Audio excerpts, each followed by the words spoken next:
Song choices, guys. It seems to be the one thing that everyone struggles with when it comes to their K-pop audition and what everyone wants to know more about, which is why I prepared this video where I give you guys an FAQ of vocal song choices. If you guys want direct song choices, then make sure to check out these two videos because in there I divide songs into 5 different categories that you can choose from to match your own vocal style, and you can just kind of take song choices from there. But a lot of people wanted more song choices, so I created this new product for February. Woo! It's released on my website right now for February, and you can just buy it at any time, honestly. But on there, you can find 100 plus vocal song choices for your K-pop audition, and oh my goodness, this was like a project, guys. This one is also divided into 5 different categories, and there's so much you can choose from depending on your vocal style and what you prefer. I changed the settings so that you wouldn't be blinded by whatever was going on here. But with that being said, let's just quickly move on to the very first question that we have. I'm almost being blinded by the sun. It's okay though. So the first question is, what section of the song should I sing? And to answer that question, I hope that's okay. Okay, to answer that question, what I typically recommend is from the pre-chorus to the end of a chorus, depending on how long that is. If that length is somewhere between 45 seconds to a little bit over a minute, then that should be fine. If it's a little bit shorter, then elongate it before or after, it doesn't really matter. Always depends on the song because every song has different formats, and just choose what's most vocally challenging yet highlights your voice the best. If you think the beginning of the song is kind of boring, you're just talk singing in that segment, definitely don't go for that. But if the pre-chorus is where it kind of starts to get interesting, that's where you want to go for. If you have truly no idea where to begin, don't worry about it because what you can do is sing the entire song out and record it, obviously, to see which segments highlight your voice the best and which segments you're more confident with. Because at the end of the day, the judges are going to hear your vocal abilities and how comfortable with it you are. And you want to choose a segment that best represents your voice. So the second question is, should I choose a song in Korean or in English? And now this one I get asked it very often, but that's okay, I have an answer for you.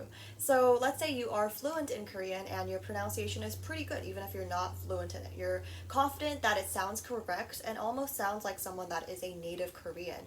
If this is the case, definitely go with the Korean song, and any pop song or ballad or R&B, whatever you would like, just go for it. That should be your top choice. But let's say you are not fluent in Korean and you don't think you can kind of overcome your lack of pronunciation in the time being, then it's okay to go with an English song in that case. Because in English song, they're not going to think of you as like, oh, that person can't speak Korean. That's not really the case. Obviously, if you're a foreigner and you are singing in Korean, then that is definitely something impressive and gives you plus points. But not speaking in Korean won't give you minus points as a case. So just choose with your abilities and don't stretch it too far. If you think learning Korean in a short amount of time is unrealistic for you, then don't go for it. Just choose an English song. And along that note, another question I get asked often is, should I choose a song in my own native language? So something that isn't Korean and English, I'm assuming. Like a lot of people say, can I sing it in, I don't know, let's just think of a random language. Can I speak it in Portuguese or sing it in Portuguese? I definitely don't recommend that because typically what companies are looking for is how you can match with, the songs that they're planning for you to sing. And a lot of these songs obviously have it in Korean and English, and if you're singing something that's totally different from what's used in the K-pop industry typically, then that's definitely not a good choice. And if you want to really, really sing in Japanese and Chinese, I'm not stopping you, but at the same time, I really would just go for either Korean or English because Japanese and Chinese, I don't know, it's a little bit stretching it, but any language other than the 4, I highly do not recommend that you sing in them, no matter how confident you are, that is. But that's just my recommendation, and you can do whatever you'd like, of course. So the next question is, what genre or type of song is better, ballad or energetic?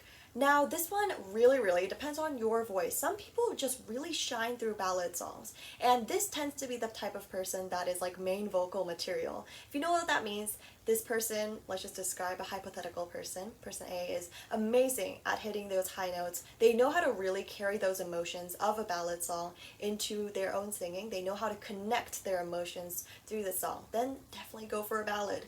But if you think you can't really do that and you think an energetic song is better for you because you really show stage presence through, really fun, active songs, then go for that. Really depends on the person, and you need to know yourself best to kind of identify what's better for you. you. Now, let's say you're not that special in any way, and I don't mean this in like a rude way or whatever, because most people are going to be pretty like, neutral, I guess you could say. Then I recommend going with an energetic song and working on your stage presence and your facial expressions, because I think that's an easier obstacle to overcome rather than suddenly gaining main vocal abilities one day. So all that to say, take your strengths to your advantage. Now this could be your special unique voice type. So maybe you have like a husky voice or a smooth voice. Take that into consideration, and also take your stage presence into consideration.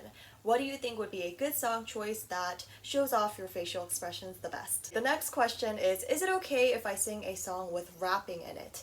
So typically I would say yes, as long as the singing part overpowers the rapping. If you think the main aspect of the song is rapping, then I wouldn't recommend it. But if it's like a singing type of song with a rap, then it's okay. Like for example, there are some songs where it's like entirely rap, but the bridge section of it is singing. Then it probably wouldn't be the best choice to go for the vocal category, right? So just know which one overpowers the other. Okay, so the next question is it necessary to choose a song from the company that you're auditioning for? No, please don't do that. Why? Because it creates competition for yourself that you didn't even imagine. Because these companies, or the company's staff that they're working for, they know their own songs. They know the techniques that each of the artists use. And in their head, they're going to compare you to the original artist no matter they want to or not, because it's just going to be compared. And you are probably not as good as that original singer because they have that training that they've had for years and you do not. And who knows, maybe you could be better, and if you think you can overpower that, go for it. But generally, I don't really recommend it because of those obvious reasons. And another song choice to, or I guess another aspect to consider when choosing your song choice would be the competition of these specific companies. Like let's say you are auditioning for SM and you choose a song from YG, or you choose a song from JYP. That's definitely something you should avoid because SM's competition is YG and JYP. They're all in the big three and they're not really having the great relations with one another. They haven't been for a long time. So just avoid it, because it seems like you are honestly favoring those companies more. And then you could be asking the question, okay, then what if I choose a song from SM and I'm auditioning for SM, showing that I support them? No. There's just like different aspects to consider, so just go for underrated songs that are not the competition or from the company. But there are some situations where the company asks you to choose a song from our company. Like for YG auditions, a lot of them actually ask you to sing or dance a song from their own company. Like another example would be Cube. They asked to choose songs, like specific songs. I think they gave you 2 options per category and you had to dance to that and you had to sing to that.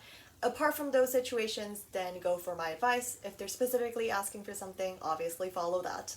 And the 6th question is, can I sing an underrated song from a popular artist? And really guys, you could sing whatever you'd want. It's just like my general recommendation to avoid popular songs from popular artists. So it's really up to your discretion. If you think that it's really the perfect song choice for you and it suits your voice perfectly, then there's no other reason to avoid it. Other than it might be a very popular song, but otherwise just go with it if you think it suits you well. It's just that when you're first trying to find new songs, it might be better to go for the underrated ones. Like even in my song choices list, there is one very popular artist, but it's a B-side that isn't really known that well. I still think it'll suit some people's voices really well, which is why it's in that list in one of the categories. I forgot which one it's under. But yeah, it's in there because I thought it would be a good song choice, even though it's from a popular artist. So generally avoid that, but at the same time, if it suits you, go for it. Okay, and then the next question is, many say that you shouldn't choose an underrated song, yet a lot of idols have passed through popular song choices. How? Okay, so the reason why you should choose a, like an underrated song choice. Let's just list off all the reasons, because I feel like I haven't really done that in this video, although I have in the past. So the first reason is because it helps you stand out. If 10 other people are choosing the same song choice as you, then obviously it's going to make it harder for you to stand out with that same song choice that everyone is doing that the judges are so bored of. Like let's say applicant number 34 of singing Someone You Love by Lewis Capaldi is not really helping your case out if 33 other people sing that same song choice and it's like a very popular one. I I think I've heard that so many times now, I don't even know. But anyway, it's not really helping your case out and helping you stand out, which is why I recommend more so underrated songs. You want to have everything in your favor, right? And these idols that already passed these auditions and became an idol probably stood out through another way.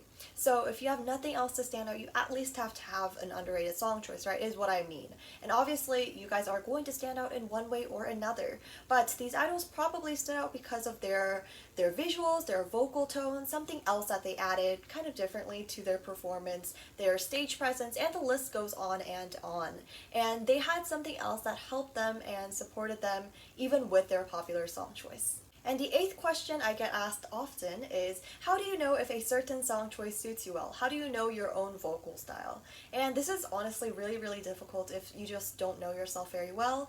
I certainly think that is kind of intuitive, but some people might not, which is why I think external help could definitely help you. If you just try to find someone or have someone nearby you that you think is kind of familiar to K-pop and the vocal styles, then ask them, which one do you think sounds better? Which song choice do you think would suit me? And they'll probably give you a good third-person opinion. Another option you can do, a little bit more difficult, is to choose 5 different songs from different categories. One could be ballad, one could be energetic, one could be, I don't know, emotional. Just choose different categories and then record yourself and just scroll through which one you think sounds best with you. And question number 9 is, do companies like it when you show off high notes in your audition? And this is definitely a yes if you think you can pull it off very well. If you have a really lower range and it's a struggle for you to hit high notes, that plus nervousness is not going to produce a good result. So if you think it's in your ability, definitely go for it. If you think it's not, don't do it. You don't want to showcase your weaknesses right from the start. And the last question, question number 10, is about the different styles of singing that have nothing to do with K-pop whatsoever. So this could be opera, this could be musical style singing, all of that really have no connection to K-pop but still show off your vocal ability. Should I audition with songs that have opera in them or whatnot? And the answer to that question is not really. I wouldn't go for it because they are specifically looking for your voice in match with like K-pop style songs, and ballads and energetic songs are that. However, musicals, operas don't really connect with that, and perhaps it's something you can show off later in your second round auditions where you say, oh, I can actually do musical style as well, I can actually do opera as well. That's something to show off, but initially you just want to kind of start with a pretty normal base, although it's a way to stand out. And who knows, maybe you chose like a special category where it's like talents. There are some categories where it says that, I'm sure you guys know of them. Then maybe you could choose with that, but for a vocal category, not necessarily what they're looking for. So that was all the questions. Make sure to check out this list that I made, 110 plus song choices that I prepared for you guys, and if you're interested, go check out my link in the description. You can also join my course for this time as well. The beginning of the month is the perfect time to join. And that's it. Thank you so much for watching, and I'll see you guys in the next video. Bye bye!